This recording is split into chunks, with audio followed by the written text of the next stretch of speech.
17.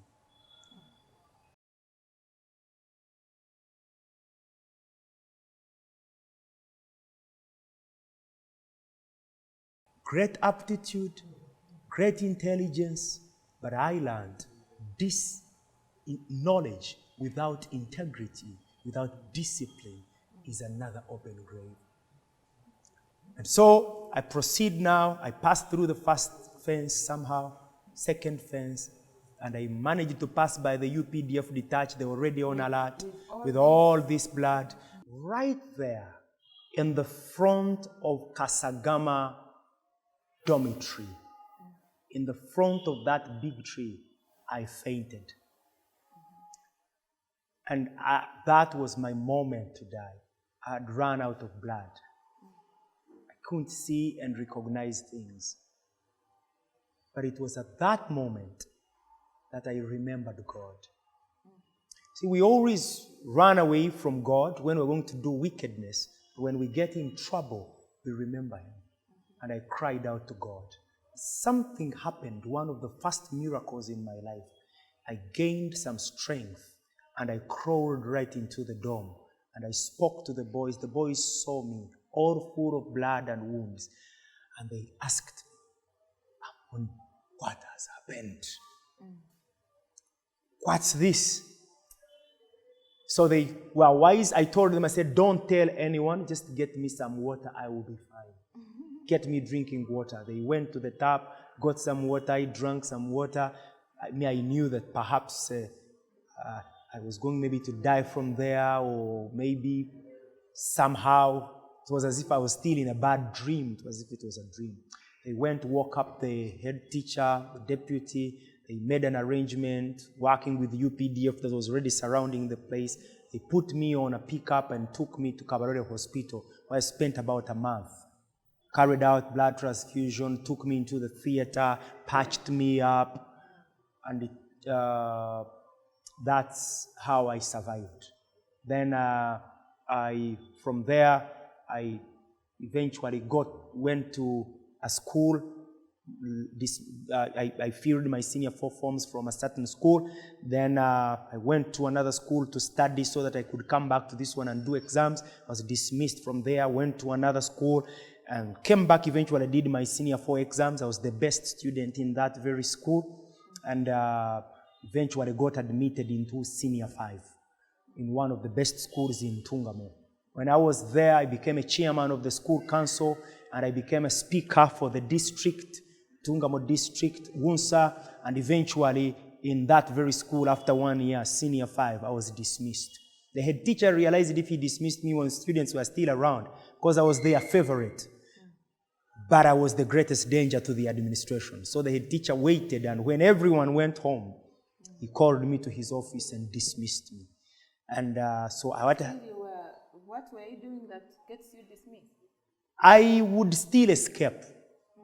I was running my own government. And by that time, because during my senior 4 vacation, now also in senior 5, I was into martial arts, but also I had begun smoking marijuana. Yes, I began smoking marijuana in my senior 4 vacation.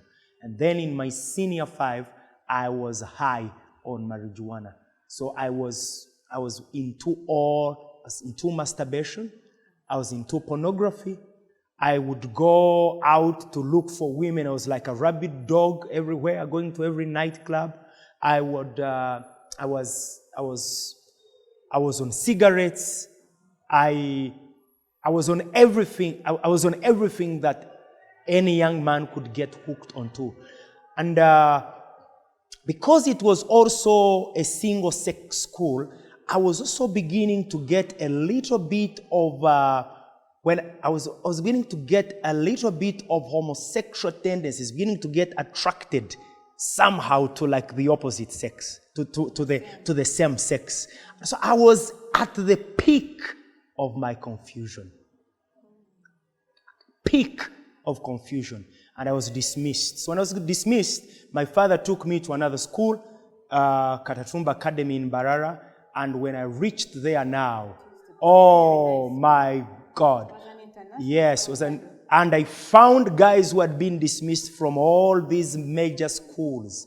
And so we were now a group of the most wasted guys. So I went to the heights now. Began to plait my hair, would go to every nightclub, was now on this advanced level of drugs. And now came to time for examinations, senior 6 examinations. I did the first exams, and I did them very well. I knew I was... Then now came this... I was very good at literature. Literature was my best subject. And I did the other papers, and I was left with my favorite paper. But because I had escaped and gone with a group of people outside to drink alcohol, they told me, they said, we are now going to dismiss you. You're not going to do this exam. So my dad was sitting senior 6 exams at the same time that I did, so I could not bring him. My mom had been bedridden, and she had to move all the way from Tungamo, poor old lady, to come and plead. And when she reached there, she spoke in my language. She said, "Konka mwana wanje nkakukora ki? My child, what did I do to you?"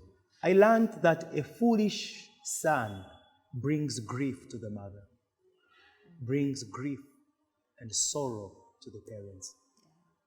So eventually, they said, "We cannot accept your son back in the school. Find where he will stay, and he will only come to sit the exam, but he must be accompanied by police or military."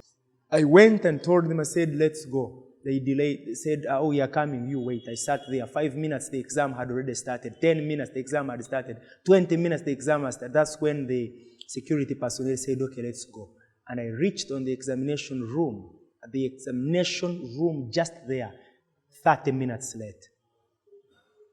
And the invigilators and the supervisors said, "But one, it is against the rules. Number 2, even if you come in, you can't pass." I learned. Then eventually I moved into the paper, and I saw I knew how to answer every question. I did what I could. But when I was left with my favorite questions, I said, "Time up, pens down." I knew everything in that paper.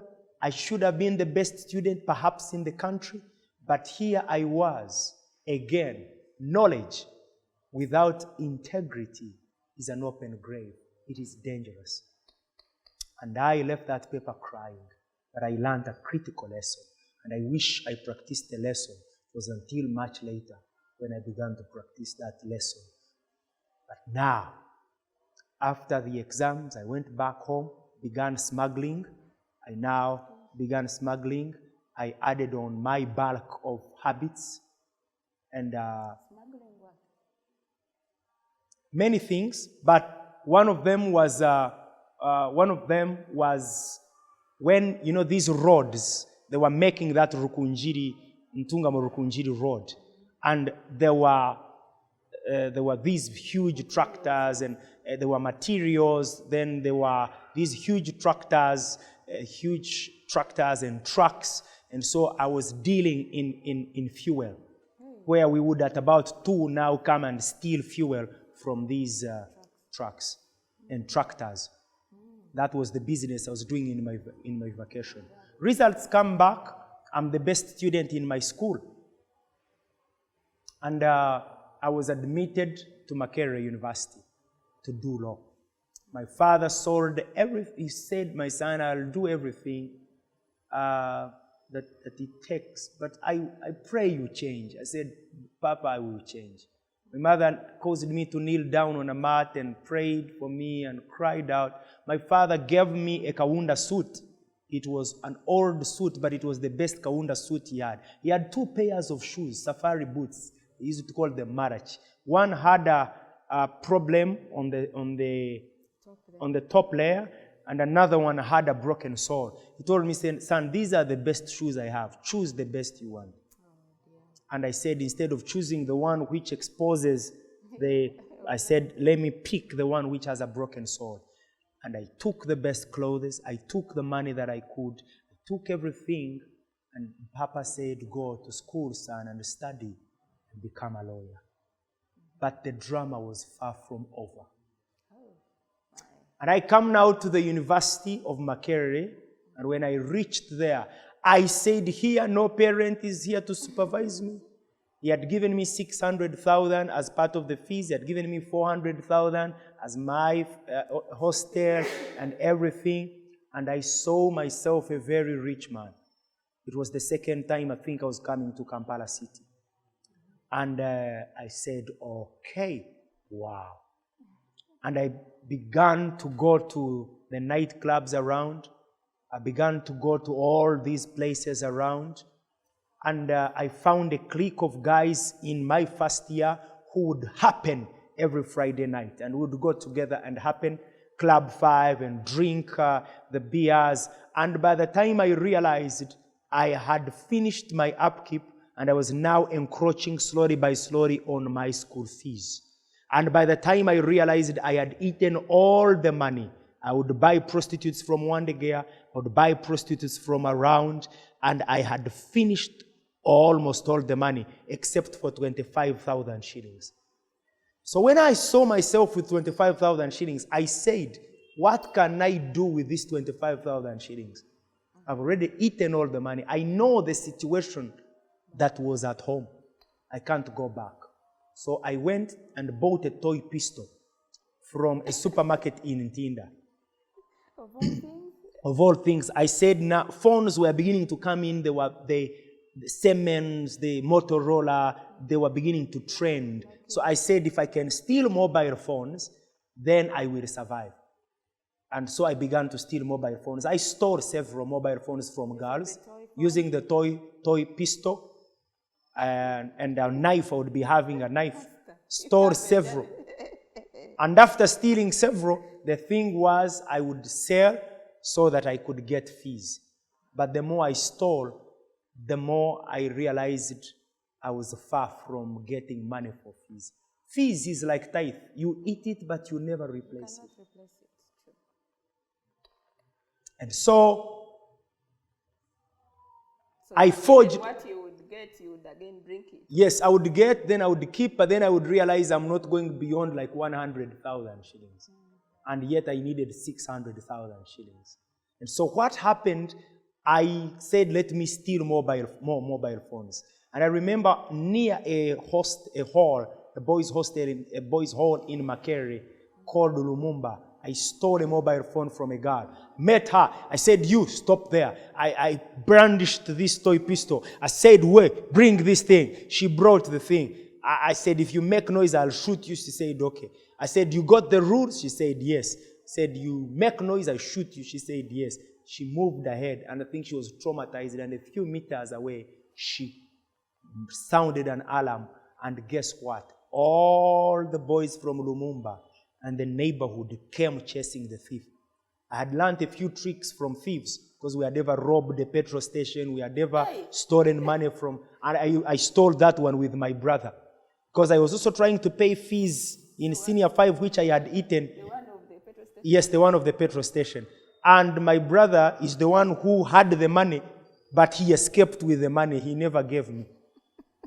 And yet we stole the money together from a petrol station. That same brother? Yes. So I had some tricks of stealing. And now after I stole the money from the phone from the girl, and now an alarm, they are chasing me. And I also began to say, whoa, we are the thief, as if I'm also chasing.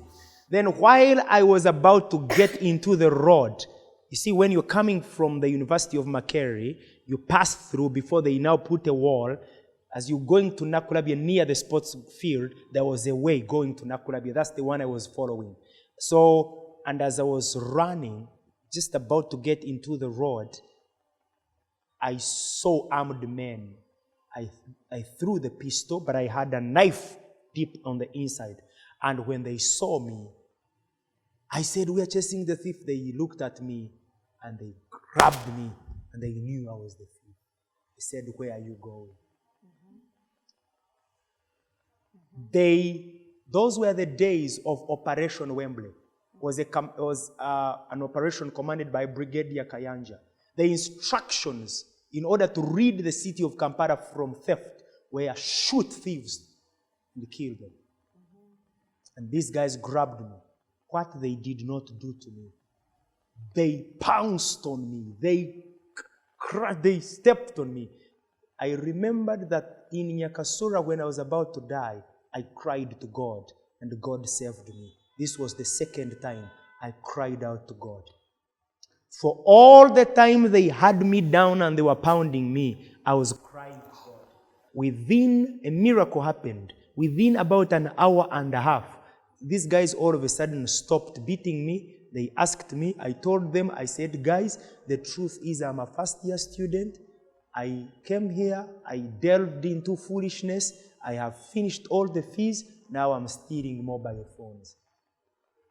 Something happened. And the guy said, okay, you go. They forgave me. And that's when I began to slowly begin to consider my ways. I went quickly to a church just to lie to God and pretend as if I was getting born again. They led me to Christ. I went back to my dad. I cried to him, paid my school fees. I continued studying. But it was until the 17th of January 2004 when I was in my second year, living in a hostel called LL, and I was having all these fears. I feared I had contracted HIV. I was beginning to lose my mind because of marijuana. I was beginning to contemplate some suicide. I was caught I was struggling by that time, buying prostitutes, into fornication, into masturbation, into pornography, into theft, into all these things I've spoken about, drugs and alcohol, going to nightclubs, and I knew that I had maybe become even infected, and I was contemplating. I didn't know what to do. And it was on that day, 17th January 2004, when two boys knocked on the door of my hostel, one called Emma and another one called Frank, and they told me about Christ Jesus. And I told them, I said, okay, you boys, can your Jesus Christ forgive all these things? They said yes. I was tired. I had been cohabiting with a certain girl. You know, that girl, you see, for us young people, there is also a fallacy that if you use condoms, you are safe. And that same girl, we had agreed, I said, now I'm wise perhaps, and in the midst of the sexual act, the condom broke, because by the time I realized it, I was wearing it like a ring. And I was fearing her. And that reminds me of another friend of mine who in senior 6 vacation also, he said, no, condoms work. Then he went and got a girl, but that girl he used to fear because the father's driver, it was feared that he was sleeping with that girl. So this guy, when he slept with her, said, let me put on a condom, and in the midst, the condom broke. And then they saw him at the tap running to wash. His man would say, perhaps if I wash with soap, I will not get infected. And now here I am wearing the condom like a ring. I already have my fears that I have my HIV, but I fear her more than I fear myself. That reminds me of another guy whom they met on the streets putting on a boxer, crying and shouting, they were three. Then people gathered around him. They said, what's the problem? He said, there were three. Then he would break away from them and run. And they would follow him. They said, there were three. Then they said, three what? It was until an old man pulled him aside from the crowd and said, son, three what? He said, I put on 3 condoms. I feared that they would help, they would protect me. I feared that girl. I knew she had HIV. But then in the midst of the act, the 3 condoms broke. There were three. Oh my. And so here I am now. The condom has broken. I have all these fears. I know I have this HIV. I know I have all these my struggles. These boys walk into, and they asked me, they said, would you want to accept Christ? I said, yes. They led me to Christ. That was on the 17th of January 2004. They walked out, second year. They walked out of that room. I closed that room and I wrote a letter to God, listed all my atrocities, and said, Lord, if you are alive and you're real, I know you helped me in NYAKASULA, I didn't die. You helped me and saved me from Wembly, saved me from all these guys. Forgive me and help. That marked the journey of transformation. Now, of course, I eventually joined Makerere Community Church, where I was helped and began to study the Bible, and I got into a small group, got into a drama group, and began to go into schools, doing outreach, speaking to young people.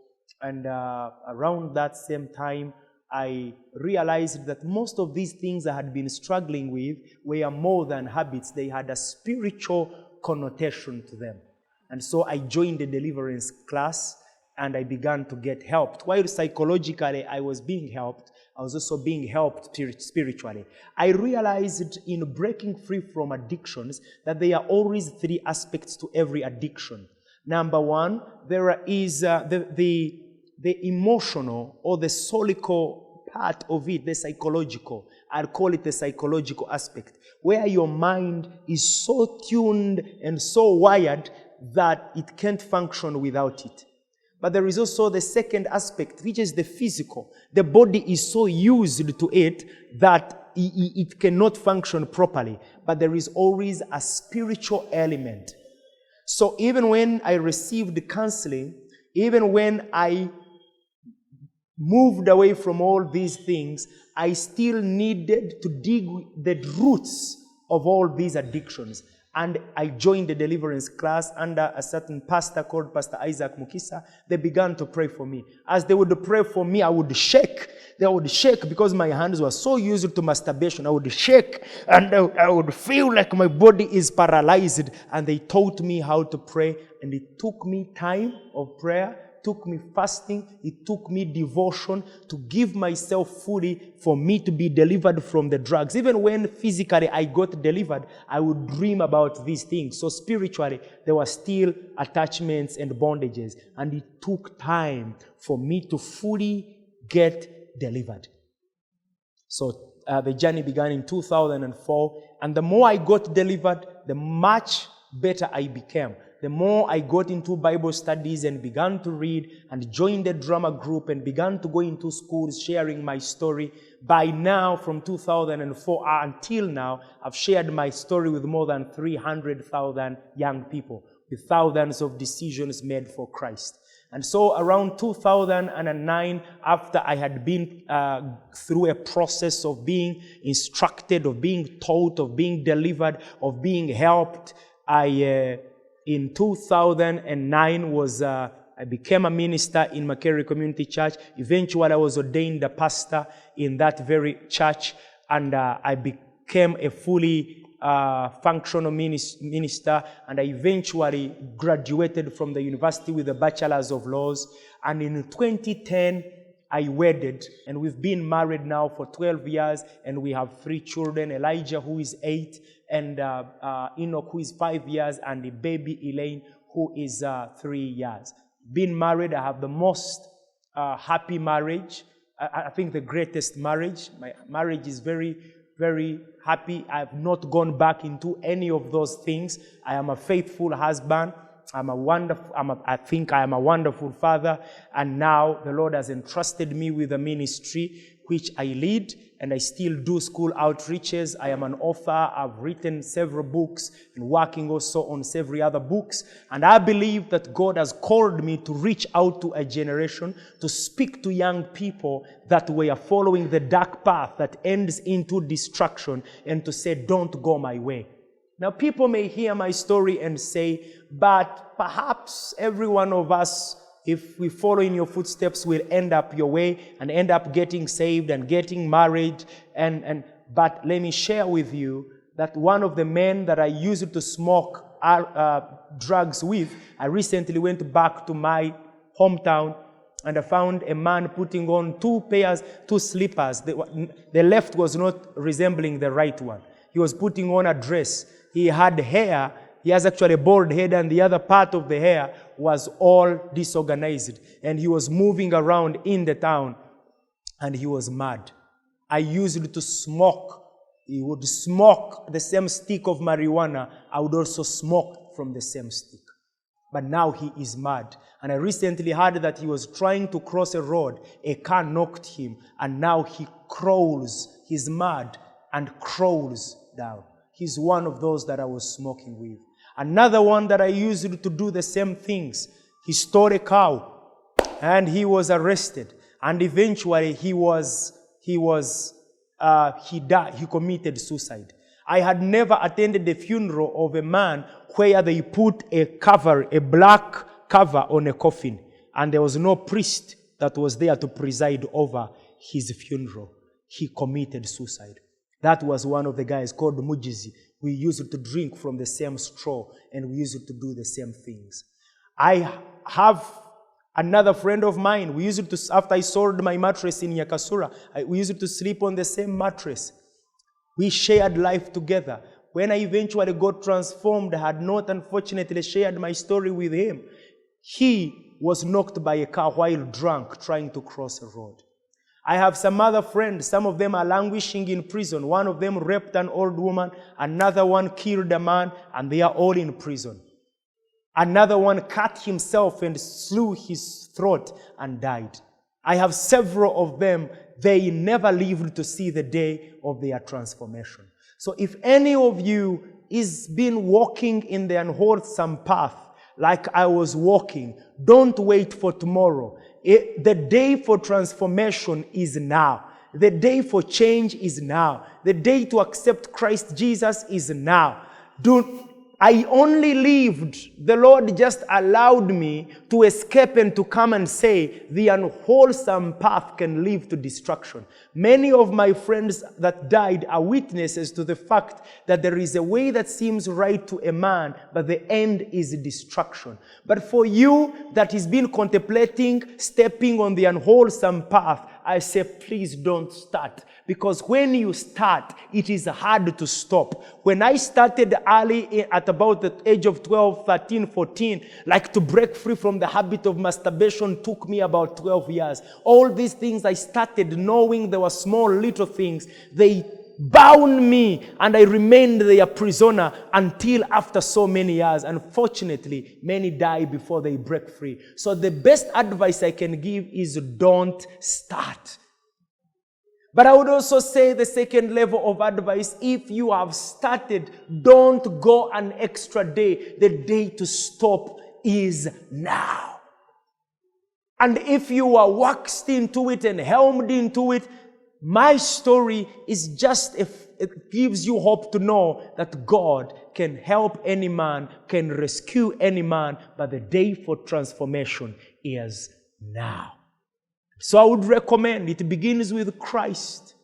I never would have broken free if it wasn't the power of Christ. Psychology is good. Physical restraint is good, but you need the spiritual power that only Christ can give to break the shackles of addiction and affliction. Wow, thank you so much, Pastor Amon, for that. We have had it all. I don't think I need to add anything. If God can transform a person who has done all that, I think he has really done it all. But he can transform such a person and change him into now a person who is mentoring others, who is transforming lives. Then he can also change you. You are not too beyond for God to mend. And for those who have not gone there, please, like he has said, don't start. Because once you get there, you never know. It may not be the same story. It may get worse. You may be like those other friends he has talked about. So friends, that's why we share these stories. For you, the youth out there, we know the times are really, really bad. Your times are worse than the times of Pastor Amon. His times, he's the one who would go to look for the pornography. But in your times, the pornography is throwing itself all over in your face. he had to be the ones to go looking for girls. This time, I know a young boy out there, it is women who will bring themselves to you. Women go naked. You will not stop them from moving naked in this your generation. So your generation is worse. For a girl child today, we don't know who to warn them against. Whether to warn them against their brothers, their fathers, their uncles. The dangerous people are all over around them. So your generation is worse. You need Christ to be protected. You need Christ to be safer. You need to be in the safe hands of the Lord. Thank you so much for being here this time. Till we meet again, bye-bye.